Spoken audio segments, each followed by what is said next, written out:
बरोबर आहे, मुख्यमंत्र्यांना ब्रीफ मी या ठिकाणी केलेलं नाही, मुख्यमंत्र्यांच्या माझ्याकडून मुख्यमंत्र्यांना सांगण्यात आलेलं नाही आणि त्यांच्याकडून चौकशी पण झालेली नाही आहे. त्याच्यामुळे त्यांचा समज होणं साहजिक आहे.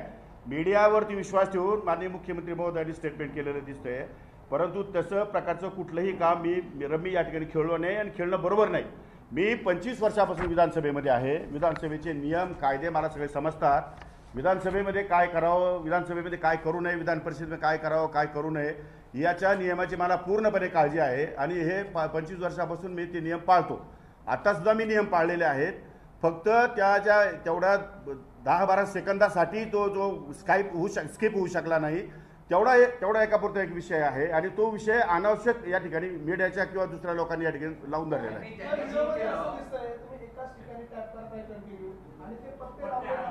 मी तेच तसं जरी दिसलं तरी प्रश्न असा आहे की मोबाईलला आजकाल अँड्रॉइड मोबाईल आलेले आहेत, मोबाईलच्या कंपन्या वेगवेगळ्या आहेत आणि 5G आपल्याकडे रेंज आहे.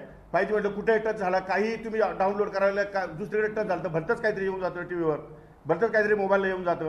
त्यामुळे आता ते स्काईप तर स्किप करायला वेळ जातो ना तेवढा, तर स्किप करेपर्यंत मोबाईलचा इन्स्ट्रुमेंट माहिती नसल्यामुळे स्किप करेपर्यंत मला 10-15 सेकंदाचा वेळ गेला असेल. एवढंच फक्त, बाकी त्यात काय.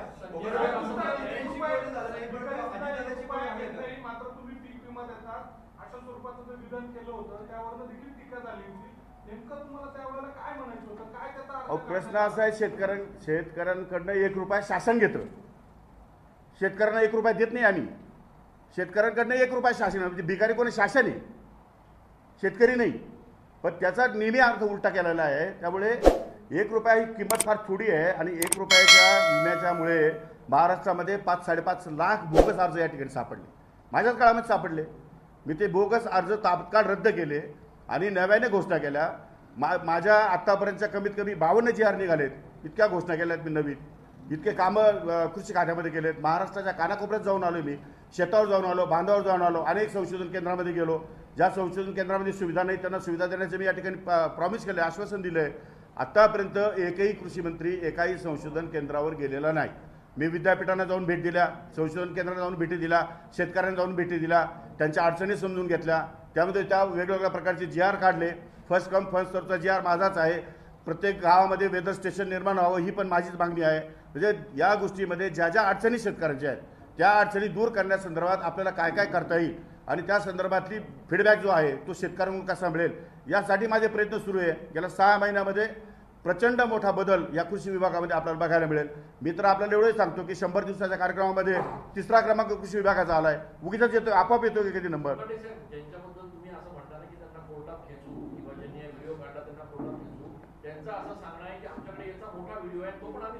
जरूर आणलं ना, काही हरकत नाही, आमची त्या तयारी आहे. मी कोर्टात केस नाही मांडलं होतं ना, कोर्टात दाखवावंच लागेल ते. मी त्याची चौकशी लावणार आहे सविस्तर. या संपूर्ण प्रकरणाची सविस्तर चौकशी लागणार आहे. मी ऑनलाईन रमी खेळत होतो का आणि ऑनलाईन रमीचे माझे सगळे रेकॉर्ड, माझे मोबाईल नंबर, माझा CDR, माझे अकाउंट्स, हे सगळे ते लिंक त्याच्याशी आहे का, हे सगळे चौकशीतून बाहेर येईल. आणि चौकशीतून बाहेर आल्यानंतर तो रिपोर्ट नागपूरच्या अधिवेशनामध्ये माननीय उपमुख्यमंत्री किंवा मुख्यमंत्री या ठिकाणी जाहीर निवेदन करतील. आणि त्या संदर्भात जर मी दोषी सापडलो तर मी त्या क्षणाला 1 सेकंदामध्ये राज्यपालकडे जाऊन माझा राजीनामा देऊन टाकेन. ते कोण काय बोलतं, विरोधक काय बोलतात याची मला घेणं नाही. पण जे विरोधक जे बोलले माझ्या संदर्भात, रमीच्या संदर्भामध्ये, त्या सर्व विरोधकांना आबरू नुकसानीचा दावा मी त्यांच्यावर दाखल केल्याशिवाय राहणार नाही. मुख्यमंत्र्यांशी बोलणं झालं नाही, परंतु उपमुख्यमंत्री अजितदादांशी या संदर्भात नाही बोलणं झालं नाही. फोन बंद आहे त्यांचा, फोन स्विच ऑफ आहे. पण आपल्याला म्हणजे एवढं वादक उठलेलं असताना आपल्याला असं वाटलं नाही का मुख्यमंत्री उपमुख्यमंत्र्यांच्या कानावर घालावं, आपली बाजू त्यांच्या. मुळात वादंग उठवलं कुणी? वादंग उठल्यासारखं झालं काय?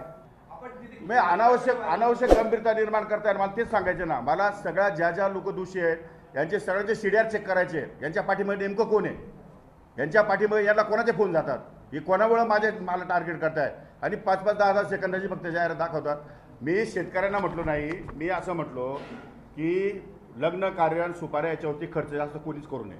म्हणजे शेतकरीच नाही, शेतकऱ्यांनी तर करूच नये, परंतु इतर सुद्धा व्यापारी आहेत, उद्योजक आहेत, नोकरदार आहेत. लग्न ही काय स्पर्धा नाही, लग्न हा एक संस्कार आहे. त्यामुळे संस्कार संस्काराच्या पद्धतीने करावं आणि तो मला अधिकार आहे, कारण मी लग्न माझं स्वतःचं मंदिरामध्ये केलेलं आहे. मी माझ्या लग्नावर खर्च केलेला नाही. माझ्या मुलीचं लग्नसुद्धा मी 250 लोकांमध्ये केलेलं आहे. त्यामुळे मला नैतिक अधिकार आहे बोलण्याचा. कुणी बोलावं, ज्याला नैतिक अधिकार आहे तोच बोलू शकतो ना. मी काय राजकीय पुढाऱ्यांसारखे लग्न केलेले नाही आहेत. मी साध्या मंदिरात जाऊन लग्न केलं आहे माझं. आपण कायमच कुठल्या वादात आला त्यामुळे तुमचा पक्ष देखील अडचणीत होता असं वाटत नाही का? नाही, अजिबात नाही. माझा पक्ष अतिशय उत्कृष्ट काम करतोय. माझे पक्षाचे नेते नाही अडचण येईल का? मी जर तुम्ही मीडिया जर चुकीच्या पद्धतीने दाखवत असाल तर मग पक्षाला अडचण येईल, लोकांमध्ये गैरसमज निर्माण होतो. पण तुम्ही मीडियाला सोडून नाही. मीडियातूनच बातम्या जाऊ राहिल्या सगळ्या. पण हा काही व्हिडिओ मीडियाने काढला होता. तुमच्या सभागृहातल्या कुठल्या तरी सदस्याने तो व्हिडिओ काढला. रोहित पवारांनी पण माझं असं म्हणणं आहे की मीडियाने खात्री करणं आवश्यक होतं का नाही. हा तुमचा काय फोटो आहे, कशामुळे आलाय, हा रमी आहे का काय आहे, तुम्ही मला विचारलं असतं तर कदाचित. तर ते काल दिली ना मी प्रतिक्रिया की रमी नाही आहे ती, आणि त्याबरोबर ते गेम कुठेतरी स्काईप करता असताना तू दिसलेला आहे. एवढंच बोललो मी काल, सांगितलं मी त्याला. पण त्याचं थांबायला पाहिजे की नाही प्रकरण. ते थांबलं नाही, पुन्हा 3-4 दिवसापासून मीडिया सुरूच आहे. बघा, तटकरे साहेबांनी अतिशय सौजन्याने त्या छावा संघटनेच्या पदाधिकाऱ्यांचं निवेदन घेतलंय, उठून बोललेत. इतक्या रागारागात ते लोक बोललोय तरी पण तटकरे साहेबांनी खूप शांतता राखून ते निवेदन घेतलेलं आहे आणि शांततेच्या वातावरणात चालू होतं. नंतर काय झालं त्याच्या मला कल्पना नाही, परंतु जे काही झालं ते चुकीचं झालं ही गोष्ट मला पण मान्य आहे.